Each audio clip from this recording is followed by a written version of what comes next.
Assalamualaikum warahmatullahi wabarakatuh. Sahabat fillah rahimakumullah. Nusaibah binti Ka'ab adalah seorang wanita yang hidup pada zaman Rasulullah SAW dan terkenal dengan sosoknya yang gagah berani, kuat, cerdas, serta tak kenal rasa takut. Perempuan yang memiliki julukan Ummu Umaroh atau Ummu Imaroh ini berhasil mematahkan anggapan bahwa perempuan itu lemah, harus bersikap lembut dan anggun, serta lebih cocok bekerja sebagai ibu rumah tangga. Nusaibah binti Ka'ab merupakan keturunan Bani Nazar, sebuah suku di Madinah yang lahir dari pasangan Ka'ab bin Amir dan Rabbab binti Abdullah bin Habib. Beliau memiliki saudara bernama Abdullah bin Ka'ab dan Abu Laila Abdurrahman bin Ka'ab. Nusaibah atau Ummu Umaroh menikah dengan Zaid bin Asim dan dikaruniai dua orang anak, yaitu Abdullah dan Habib. Nusaibah dan keluarganya senantiasa membantu dakwah Rasulullah SAW dan berjuang di garis depan pada berbagai peperangan. Namun sayangnya, Zaid, suami Nusaibah, meninggal dunia pada saat perang Badar. Kemudian Nusaibah pun dilamar oleh Ghaziyah bin Amr. Dari pernikahannya tersebut, beliau memiliki dua orang anak bernama Tamim dan Khawlah. Kesibukan Nusaibah dalam mengurus rumah tangga, suami dan anaknya tak pernah menjadikan halangan. Banyak perang beliau ikuti hingga akhirnya perang Yamamah yang dipimpin oleh Musailamah menjadi perang terakhir Nusaibah binti Ka'ab sebelum akhirnya beliau wafat beberapa tahun kemudian. Tepatnya pada tahun ke-13 Hijriah, Nusaibah pun dimakamkan di Al-Baqi di Mekah. Nama Nusaibah mulai tercatat dalam sejarah Islam setelah beliau memeluk Islam dan menjadi pejuang tangguh yang menyelamatkan nyawa Nabi Muhammad SAW dari incaran tentara musuh.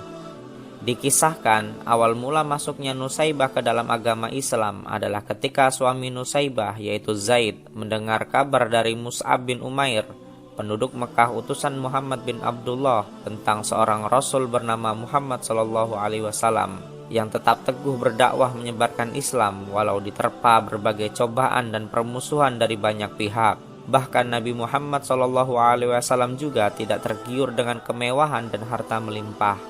Setelah mendengar cerita tersebut, hati Zaid dan Nusaibah pun tersentuh dan mereka memutuskan untuk memeluk agama Islam.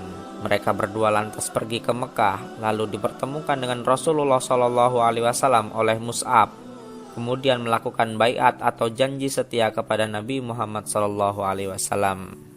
Nusaibah termasuk salah satu dari dua wanita yang bersumpah setia untuk masuk Islam bersama wanita lainnya yang bernama Asma binti Amr bin Adi. Pada saat itu ada sekitar 70 orang lain dari Madinah yang memeluk agama Islam, mulai dari pemimpin, pejuang, hingga negarawan Madinah. Nusaibah binti Ka'ab bersama dengan suami dan putra-putranya turut andil dalam berbagai peristiwa penting dan peperangan demi menegakkan agama Islam.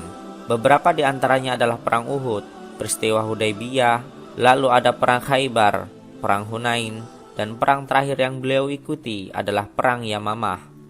Sebagai perempuan, Nusaibah sangatlah berani dan pantang menyerah. Beliau dengan gagah berani memerangi semua musuh yang mengincar dan mengancam nyawa Nabi Muhammad SAW. Bahkan ia rela melindungi Rasulullah SAW dengan nyawanya sendiri. Dalam setiap pertempuran, Nusaibah bukan hanya mengurus logistik, membawa air, atau merawat orang-orang yang terluka, namun ia juga terjun langsung dan mengangkat senjata ke medan perang. Seperti kejadian saat Perang Uhud. Dikisahkan pada saat itu di Bukit Uhud sekitar tahun 625 Masehi, sekitar 700 tentara Islam yang dipimpin Nabi Muhammad SAW berperang melawan 3.000 tentara kafir yang dikomando oleh Abu Sufyan. Ketika tentara Islam hampir menang, banyak pasukan yang tergiur oleh ghanimah, harta rampasan perang, sehingga lalai dan tidak mematuhi perintah Rasulullah SAW. Melihat adanya celah, musuh pun kembali menyerang di saat tentara Islam sedang tidak siap. Mengetahui hal tersebut, tanpa ragu Nusaibah mengangkat pedang, panah, dan memakai perisai, lalu turun ke medan perang untuk melindungi Rasulullah SAW. Dalam perang ini, Nusaibah mengalami luka yang cukup parah pada tubuhnya, terutama bagian leher, hingga tak sadarkan diri ketika perang usai. Beliau begitu kuat, cerdas, siaga, sangat berani, pantang menyerah dan lincah bergerak ke sana kemari melawan musuh dari berbagai sisi. Sampai-sampai Rasulullah SAW berkata, "Aku tidak menoleh ke kiri dan ke kanan kecuali melihat Ummu Imarah atau Nusaibah berperang di hadapanku." Tak heran bila akhirnya Nusaibah binti Ka'ab dijuluki sebagai perisai Rasulullah SAW. Setelah Rasulullah SAW wafat, sebagian kaum muslimin kembali murtad dan enggan berzakat. Khalifah Abu Bakar As-Siddiq segera membentuk pasukan untuk memerangi mereka. Abu Bakar mengirim surat kepada Musailamah Al-Kadzab dan menunjuk Habib, putra Nusaibah, sebagai utusannya. Namun, Musailamah menyiksa Habib dengan memotong anggota tubuhnya satu persatu sampai syahid. Meninggalnya Habib meninggalkan luka yang dalam di hati Nusaibah. Pada perang Yamamah, Nusaibah dan putranya Abdullah ikut memerangi Musailamah hingga tewas di tangan mereka berdua. Beberapa tahun setelah perang Yamamah, Nusaibah meninggal dunia. Semoga Allah mencurahkan rahmat kepada Nusaibah binti Ka'ab Al-Ansari radhiyallahu anha dengan curahan rahmatnya yang luas, menyambutnya dengan keridhaan serta memuliakan kedudukannya. Wallahu a'lam bishawab. Semoga bermanfaat. Assalamualaikum warahmatullahi wabarakatuh.